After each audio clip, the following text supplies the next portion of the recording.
জয় গৌর, জয় নিতাই। আজ 11ই কার্তিক 1432 ও 29শে অক্টোবর 2025 বুধবার। আজ আমি চৈতন্য চরিতামৃত পাঠ করছি। আজ আমি পাঠ করছি চৈতন্য চরিতামৃতের মধ্যলীলা প্রথম খণ্ড 10ম অধ্যায়। শ্রী চৈতন্য মহাপ্রভুর জগন্নাথপুরীতে প্রত্যাবর্তনের শ্লোক 149 থেকে 166। নারায়ণ হে নারায়ণ, ভবভয় হরণম নারায়ণ। শ্লোক 149। ছোট বড় কীর্তনিয়া দুই হরিদাস, রামাই নন্দাই রহে গোবিন্দের পাশ। শ্লোকার্থ: ছোট হরিদাস ও বড় হরিদাস, যারা উভয়েই ছিলেন সুদক্ষ কীর্তনিয়া, তারা এবং রামাই ও নন্দাই গোবিন্দের কাছে থাকতেন। ইতি শ্লোক 149। শ্লোক 150। গোবিন্দের সঙ্গে করে প্রভুর সেবন, গোবিন্দের ভাগ্যসীমা না যায় বর্ণন। শ্লোকার্থ: তারা সকলে গোবিন্দের সঙ্গে থেকে শ্রী চৈতন্য মহাপ্রভুর সেবা করতেন। গোবিন্দের সৌভাগ্য সীমা ভাষায় বর্ণনা করা যায় না।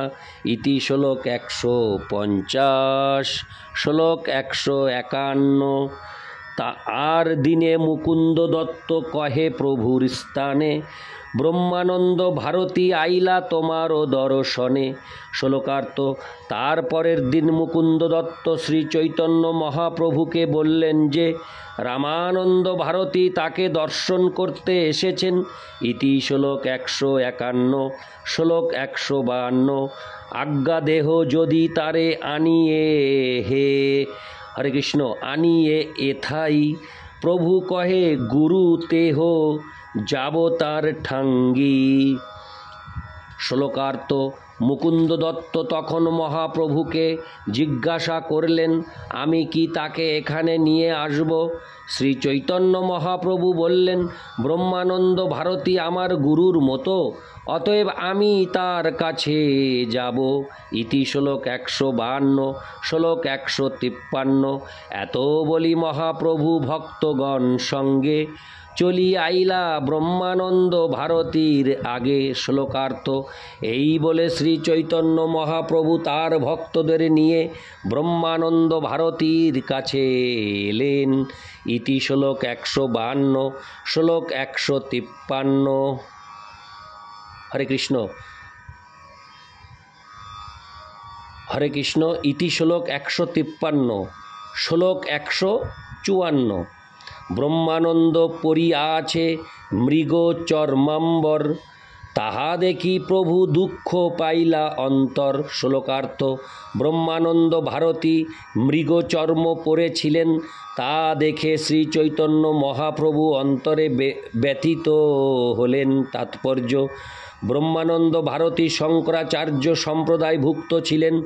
ভারতী শঙ্কর সম্প্রদায়ের দশনামী সন্ন্যাসীদের একটি নাম।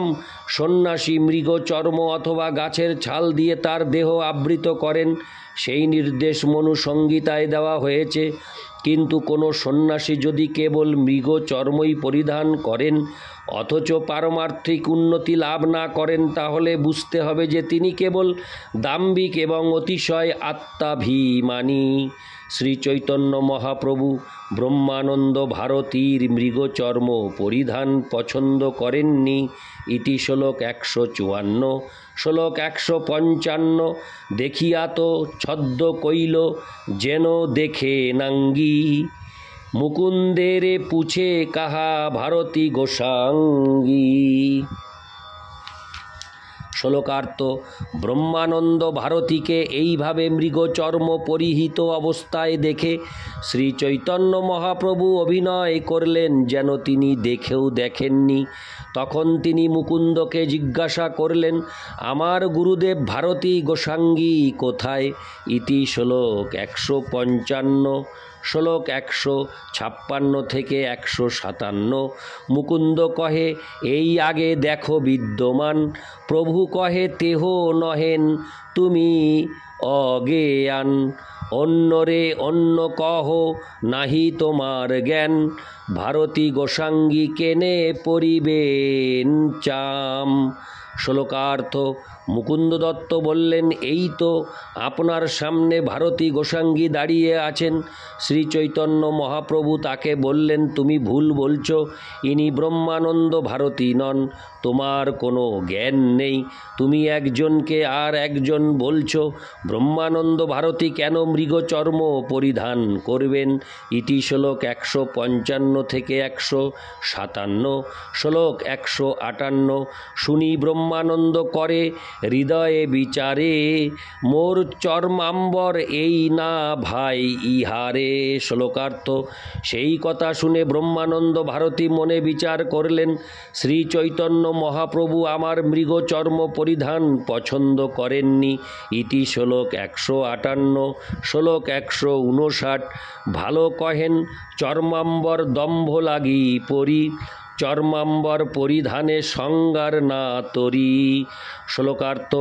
এইভাবে তার ভুল স্বীকার করে ব্রহ্মানন্দ ভারতী ভাবতে লাগলেন, তিনি যা বলছেন তা ঠিকই, আমি কেবল আমার পদমর্যাদা বিচার করার জন্য মৃগচর্ম পরিধান করি। কেবলমাত্র মৃগচর্ম পরিধান করার ফলে সংসার সমুদ্র উত্তীর্ণ হওয়া যায় না। ইতি শ্লোক 159। শ্লোক 160। আজি হইতে না পরিব এই চর্মাম্বর, প্রভু বহির্বাস আনাইলা জানিয়া অন্তর। শ্লোকার্থ। আজ থেকে আমি আর এই মৃগচর্ম পরব না। ব্রহ্মানন্দ ভারতীর অন্তরের কথা জানতে পেরে শ্রী চৈতন্য মহাপ্রভু সন্ন্যাসীর বহির্বাস আনালেন। ইতি শ্লোক 160। শ্লোক 161। চর্মাম্বর ছাড়ি ব্রহ্মানন্দ পরিল বসন, প্রভু আসি কইল তার চরণ বন্ধন। শ্লোকার্থ।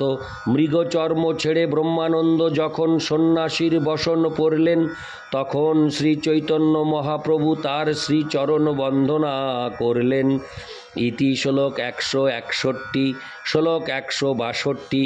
ভারতী কহে তোমার আচার লোক শিখাইতে, পুন না করিবে নতি ভয় পাঙ্গ চিত্তে। শ্লোকার্থ। ব্রহ্মানন্দ ভারতী তখন বললেন, তুমি নিজে আচরণ করে জনসাধারণকে শিক্ষাদান করো, কিন্তু ভবিষ্যতে আর কখনো তুমি আমাকে প্রণাম করো না, কেননা তোমার প্রণাম গ্রহণ করতে আমার চিত্তে ভয় হয়। ইতি শ্লোক 162। শ্লোক 163। সাম্প্রতিক দুই ব্রহ্ম ইহা চলাচল, জগন্নাথ অচল ব্রহ্ম তুমি তো সচল। শ্লোকার্থ। সম্প্রতি আমি এই পুরুষোত্তমে সচল এবং অচল দুই ব্রহ্ম দেখেছি, জগন্নাথ দেব অচল আর তুমি সচল ব্রহ্ম। ইতি শ্লোক 163। শ্লোক 164। তুমি গৌরবর্ণ তেহ শ্যামল বরণ, দুই ব্রহ্মে কইল সব জগত তারণ। শ্লোকার্থ। তোমার গায়ের রং গৌরবর্ণ আর জগন্নাথ দেবের গায়ের রং কৃষ্ণবর্ণ, তোমরা দুজনেই এসেছ সমস্ত জগৎ উদ্ধার করার জন্য। ইতি শ্লোক 164। শ্লোক 165 থেকে 166। প্রভু কহে সত্য কহি তোমার আগমনে, দুই ব্রহ্ম প্রকটিল শ্রী পুরুষোত্তমে, ব্রহ্মানন্দ নাম তুমি গৌর ব্রহ্ম চল, শ্যামবর্ণ জগন্নাথ বসিয়াছেন অচল। হরে কৃষ্ণ। শ্যামবর্ণ জগন্নাথ বসিয়াছেন অচল। 165 ও 166 শ্লোকার্থ।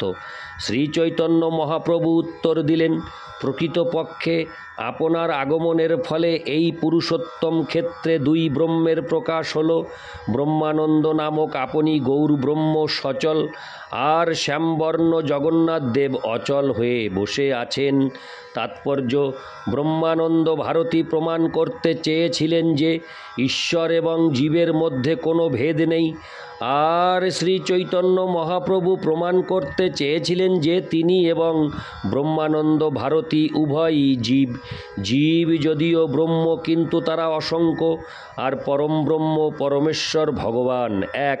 আর ব্রহ্মানন্দ ভারতী প্রমাণ করতে চেয়েছিলেন যে জগন্নাথ দেব এবং শ্রী চৈতন্য মহাপ্রভু উভয়ই এক পরমেশ্বর ভগবান, কিন্তু তার উদ্দেশ্য সাধনের জন্য শ্রী চৈতন্য মহাপ্রভু সচল আর জগন্নাথ দেব অচল। এইভাবে তাদের মধ্যে পরিহাস ছলে তর্ক হচ্ছিল। অবশেষে ব্রহ্মানন্দ ভারতী এই তর্কের মীমাংসা করবার জন্য সার্বভৌম ভট্টাচার্যকে মধ্যস্থ করলেন। ইতি শ্লোক 166। নারায়ণ হে হরে কৃষ্ণ। ইতি শ্লোক 165 ও 66।